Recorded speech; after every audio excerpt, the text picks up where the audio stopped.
Good evening friends, welcome you all. आज बात करेंगे प्रेगनेंसी के दौरान अगर किसी को डायबिटीज़ होता है तो उसके लिए क्या खाना है और क्या नहीं खाना है। हमारा टॉपिक है डाइट फॉर जेस्टेशनल डायबिटीज़। इसमें दो तीन महत्वपूर्ण बातें हैं। पहले आपको बता दूं कि जब नॉर्मल कंडीशन में डायबिटीज़ होता है, जैसे किसी पुरुष को है या किसी महिला को है, प्रेगनेंसी के अलावा उस केसेस में जो गाइडलाइन रहती है खाने की, जो तरीका रहता है वो बिल्कुल अलग है। प्रेगनेंसी से वो बिल्कुल अलग है, ये चीज़ आपको समझना है। और जो नॉन प्रेग्नेंट लेडीज हैं, जो डायबिटीज है जिनको, उनका खाना बिल्कुल अलग रहता है। तो ये बात आपको समझना है कि दोनों को मिक्सअप नहीं करना है, क्योंकि जो नॉन प्रेगनेंसी के समय आप खाना थोड़ा सा कम खा लो, ज़्यादा न्यूट्रिशियस ना हो, बहुत ज़्यादा फर्क नहीं पड़ता।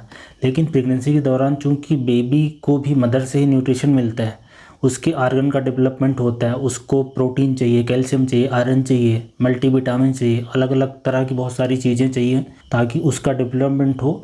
और मदर का भी जो शरीर है उसका भी डेवलपमेंट होता है प्रेगनेंसी के दौरान, मतलब साइज में इंक्रीज होता है, तो उसको भी न्यूट्रिशन चाहिए। और साथ में इस बात का भी ध्यान रखना है कि ज़्यादा खाना ना हो पाए। अगर ज़्यादा खाना होगा तो शुगर की वैल्यू बढ़ जाती है, तो ये एक थोड़ी सी कॉम्प्लिकेटेड कंडीशन हो जाती है। इसलिए हम प्रेगनेंसी के दौरान अगर किसी को जेस्टेशनल डायबिटीज़ है तो हमेशा कोई डाइटिशियन या तो गायनिकोलॉजिस्ट जो इलाज कर रहे हैं उनके प्रॉपर टच में रहें, उनसे ही खाने का रिकमेंडेशन करवाएं। ऐसा नहीं हो सकता है कि कोई ऐसी लेडीज जो प्रेग्नेंट हैं लेकिन नॉन डायबिटीज है, उनसे आपने प्रेगनेंसी के दौरान का खाना पूछ लिया कि आप क्या खा रही थी, वो मैं खा लेती हूँ। या तो किसी ऐसे व्यक्ति से सलाह ले लें जो कि डायबिटीज है लेकिन उनको प्रेगनेंसी का कोई चक्कर नहीं है, मेल है, या तो कोई ऐसी फीमेल जिनको प्रेगनेंसी से कोई मतलब नहीं, उनसे सलाह ना लें। क्योंकि इसमें दो महत्वपूर्ण बातें हैं। प्रेगनेंसी में आपको न्यूट्रिशियस खाना खाना है ताकि बच्चे को अच्छे से खाना मिले और आपको मिले, लेकिन डायबिटीज़ का भी ध्यान रखना है ग्लूकोज ना बढ़ने पाए।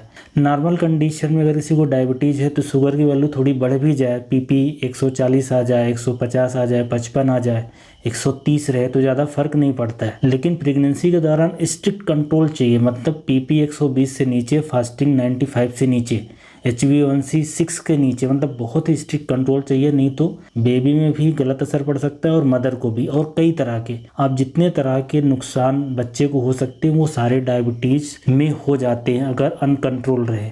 तो न्यूट्रिशन भी लेना है और ज़्यादा खाना भी नहीं है, ग्लूकोज भी नहीं बढ़ाना है। तो अब इसमें क्या कर सकते हैं? अब इसमें कुछ महत्वपूर्ण बातें हैं, उसको मैं बता देता हूँ कि खाने में 3 मेजर पोर्शन होता है। एक होता है कार्बोहाइड्रेट मतलब ग्लूकोज वगैरह, जो खाने में मीठी चीज़ें होती है, जो खाते समय मिठास का अनुभव होता है, उसमें ज़्यादा कार्बोहाइड्रेट होता है। जैसे कि शक्कर है, मिठाई है, केक, पेस्ट्री है, या अनाज में चावल है, आटा है, इन सब में कार्बोहाइड्रेट होता है क्योंकि ये खाते समय मिठास का अनुभव होता है। और दूसरा प्रोटीन और फैट। जो प्रोटीन है उसकी क्वांटिटी बढ़ा देनी चाहिए प्रेगनेंसी के दौरान, और स्पेशली जब डायबिटीज़ हो तो और थोड़ा सा प्रोपोर्शन बढ़ा देंगे। और जो कार्बोहाइड्रेट है उसका प्रोपोर्शन थोड़ा सा कम हो जाएगा, मतलब वो लेस देन 50% रहेगा।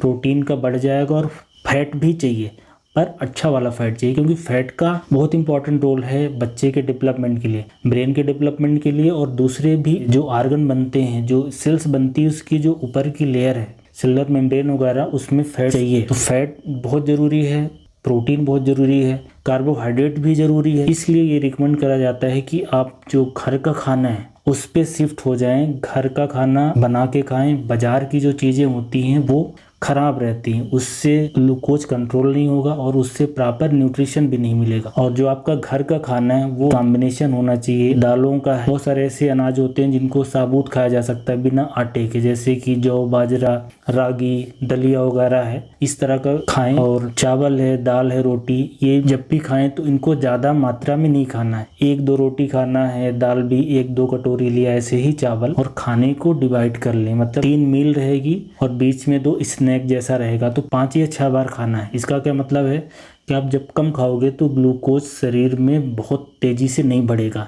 नॉर्मली हम लोग इंडिया में 2 बार खाना अच्छे से खाते हैं और 1 बार स्नैक लेते हैं। खाना उतना ही खाना है जितना अभी खाते हैं, लेकिन इसको जब डिवाइड करेंगे तो जो स्पाइक आता है, शुगर बढ़ता है सडन, पीपी में स्पेशली जो बढ़ता है, वो नहीं बढ़ने पाएगा।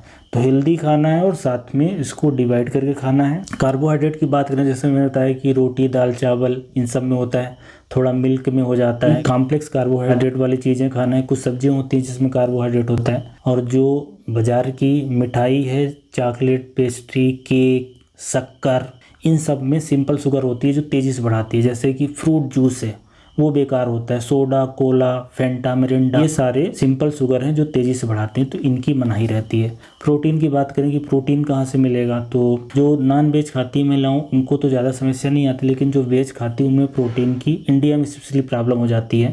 तो जैसे सोयाबीन है, उसके बड़ियाँ वगैरह हैं वो खा सकते हैं। सोया पनीर भी होता है, टोफू जिसको बोलते हैं। इसके अलावा दालें हैं, बीन्स है, वहाँ से आ जाता है, दूध से आ जाता है, पनीर से आ जाता है, तो यहाँ से प्रोटीन आता है। बाकी अंडा, फिश, चिकन, मटन इनसे भी आता है। और आजकल इंडिया में ज़्यादातर महिलाओं को अगर आप गायनेकोलॉजिस्ट के पास जाओगे तो प्रोटीन पाउडर लिख देते हैं। वे प्रोटीन रहता है या तो पीनट वगैरह का प्रोटीन रहता है, वहाँ से प्रोटीन की पूर्ति हो जाएगी। लेकिन रूल हमेशा सेम रहेगा कि जब भी आप खाएंगे, चाहे प्रोटीन हो, चाहे फैट हो, चाहे कार्बोहाइड्रेट हो, इनको कम कम खाना है, एक बार में ज़्यादा नहीं खाना है। तो ये प्रोटीन सोर्सेज हो गए। फैट की बात करें तो फैट अच्छा वाला फैट चाहिए। अच्छा वाला फैट जैसे कि हम सरसों का तेल है, कोकोनट ऑयल है, ऑलिव ऑयल है, यहाँ से मिलता है। या तो अखरोट, बादाम या चिया सीड्स वगैरह यहाँ से आता है। ओमेगा 3 फैटी एसिड है, ये फिश में होता है, फिश में अच्छी क्वांटिटी में मिल जाता है। फैट के लिए कुछ फ्रूट्स वगैरह भी होते हैं, उनमें भी फैट होता है, तो वहाँ से फैट मिल जाता है। इसके अलावा जो प्रेगनेंसी में शुगर का जो स्पाइक है उसको कंट्रोल करने के लिए जो सबसे अच्छा खाना रहता है वो सलाद है, जिसमें कि टमाटर है, मूली, खीरा, इसको ले सकते हैं। इसके अलावा सब्जियां हैं, हरी पत्तेदार सब्जियां और दूसरे भी सब्जियां हैं जिनको स्टीम करके खाना बेहतर रहता है, या थोड़ा बहुत तेल मसाला डाल सकते हैं। तो सलाद, सब्जियां और फ्रूट्स के बारे में थोड़ा सा जानकारी आपको दूं कि जो फ्रूट्स है उसको खाया जा सकता है ऑलमोस्ट सारे तरह के, चाहे कितना भी मीठा हो, बस क्वांटिटी कम होनी चाहिए। जैसे कि केला है, अंगूर है, अनार है, सेब है। जैसे सेब खाएं तो एक खाएं, या अमरूद है तो थोड़ी सी खाएं, बनाना है तो एक खाएं। क्वांटिटी पे ध्यान रखना है। जो मिठास होती है फ्रूट की वो फ्रुक्टोज होती है, ग्लूकोज नहीं होती, तो सडन स्पाइक नहीं होता है, इसको आपको समझना है। रहती तो कार्बोहाइड्रेट है, ज़्यादा खाएंगे तो शरीर में अल्टीमेटली वो जाके ग्लूकोज में कन्वर्ट कर देता है, लीवर फ्रुक्टोज को, सडन स्पाइक नहीं करता। बट फ्रूट्स के अपने बहुत अलग एडवांटेज है, उसमें अलग अलग तरह के मिनरल्स, विटामिन्स और भी एंटीऑक्सीडेंट होते हैं, फाइबर होता है। तो फ्रूट्स का बहुत इंपॉर्टेंट रोल होता है, प्रेगनेंसी के दौरान लेना चाहिए, बट ज़्यादा नहीं खाना, इस बात का ध्यान रखें। आपका जो खाना है बैलेंस्ड होना चाहिए, सबका प्रोपोर्शन फिक्स होना चाहिए। जो फ्रूट्स हैं, हरी सब्जियां हैं, सलाद हैं, ड्राई फ्रूट्स में अखरोट, बादाम, ये सारी चीज़ें हैं, और सीड्स वगैरह, चिया सीड्स, पम्पकिन सीड वगैरह मिल जाता है। इसके अलावा दाल, चावल, रोटी, दूध, पनीर, ये सारे भी ले सकते हैं। तो इस तरीके से आपका डाइट रहने वाला है। अच्छे खाने से आप जो जेस्टेशनल डायबिटीज उसको कंट्रोल भी कर सकते हैं और बेबी का सही डेवलपमेंट भी होगा। और अगर ये अच्छा खाना नहीं रहता है तो शुगर बढ़ती है, जिससे बच्चे को भी नुकसान होगा, मदर को भी नुकसान होगा। आपको इंसुलिन के इंजेक्शन लेने पड़ सकते हैं। खाने की दवाई मेटफॉर्मिन है वो भी चलेगी, और भी दूसरी समस्याएं हो सकती हैं। अब क्या चीज़ें नहीं खानी, उसमें ज़्यादातर चीज़ें मैंने बता दी हैं। जो तेल मसाला है, बाज़ार का मीठी चीज़ें हैं, उनको अवॉइड करेंगे तो ज़्यादातर प्रॉब्लम आपकी सॉल्व हो जाएगी। बस एक इम्पॉर्टेंट बात यही है कि जो खाना है वो आप एक डाइटिशियन से या किसी डॉक्टर से ज़रूर इसके बारे में बात करें। कई बार थोड़ा बहुत मिथ रहता है, अच्छे से समझ नहीं पाते कि क्या खाना सही है, क्या नहीं खाना है। कई बार ऐसा हो सकता है कि बहुत सारे लोग खाना छोड़ दें, डायबिटीज़ हो गया इसलिए नहीं खाना है, तो ऐसा भी नहीं करना है। खाना है, पूरा खाना है। 2000 कैलोरी के आसपास आपको ज़रूरत रहती है प्रेगनेंसी के दौरान, क्योंकि एक्स्ट्रा 350 कैलोरी चाहिए। प्रोटीन की रिक्वायरमेंट बढ़ जाती है क्योंकि बेबी उसको बढ़ने के लिए चाहिए।